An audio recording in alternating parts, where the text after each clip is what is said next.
Assalamualaikum warahmatullahi wabarakatuh. Hadirin yang dimuliakan Allah Subhanahu wa taala. Akhlak tertinggi orang yang beriman adalah senantiasa berprasangka baik kepada Allah Subhanahu wa taala. Yang kedua adalah berprasangka baik kepada manusia. Maka siapapun yang memuliakan manusia lainnya, maka Allah Subhanahu wa taala dan para malaikatnya akan memuliakan kita. Inilah janji Allah, hadirin yang dimuliakan Allah Subhanahu wa taala.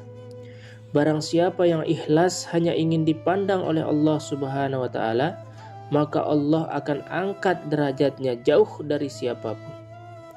Namun di dalam hatinya Allah akan tanamkan rasa takut dalam ketinggian derajatnya.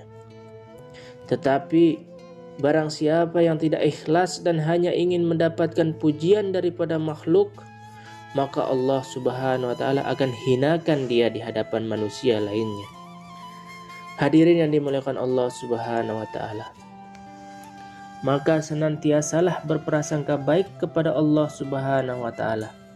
Berprasangka baik kepada setiap manusia. Pandang diri kita ini lebih buruk daripada orang lain, maka kemuliaan kita akan lebih tinggi daripada orang lain. Hadirin yang dimuliakan Allah Subhanahu wa taala. Buat perlakuan yang baik dalam setiap rumah-rumah kita. Kebanyakan di antara kita sudah memulai daripada rumah tangga. Buat hubungan muasyarah, pergaulan yang baik dengan istri kita. Muliakan mereka, jadikan mereka perhiasan terbaik di dunia. Karena demi Allah, antum tak usah jauh-jauh pergi ke kiai, ke ustadz untuk minta keberkahan. Cetak istri kita jadi istri yang solehah, maka doanya lebih makbul daripada 70 wali. Masya Allah. Kita dengar bagaimana perlakuan baginda Rasulullah SAW kepada ibunda Aisyah radhiyallahu anha. Sangat luar biasa, hadirin yang dimuliakan Allah SWT. Tiba waktu berjumpa dengan Aisyah radhiyallahu anha, maka Rasulullah SAW meminta, "Wahai istriku, aku ingin dibuatkan daripada susu." Maka hadirin yang dimuliakan Allah SWT, seorang istri yang solehah menunaikan daripada perintah suaminya, yang bukan sekedar suaminya, tetapi beliau adalah kekasih Allah Subhanahu wa taala dan dicintai oleh Allah Subhanahu wa taala. Maka pergilah Aisyah ke dapur. Sifat yang ada pada manusia tidak pernah lepas dari lupa dan kesalahan. Apalagi Ummul Mukminin, yaitu ibunda Aisyah radhiyallahu anha. Apa yang seharusnya masuk ke dalam susu yang menimbulkan rasa manis, justru Aisyah memasukkan daripada garam. Dan tanpa disadari itu, susu yang seharusnya manis bercampur dengan garam.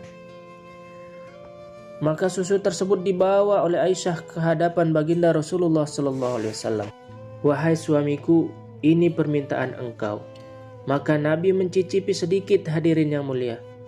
Masuk ke dalam tenggorokan Nabi rasa yang tidak pernah biasa, yaitu rasa asin. Tetapi wajah baginda Rasulullah SAW tidak berubah sama sekali, bahkan lebih ceria daripada biasanya, hadirin.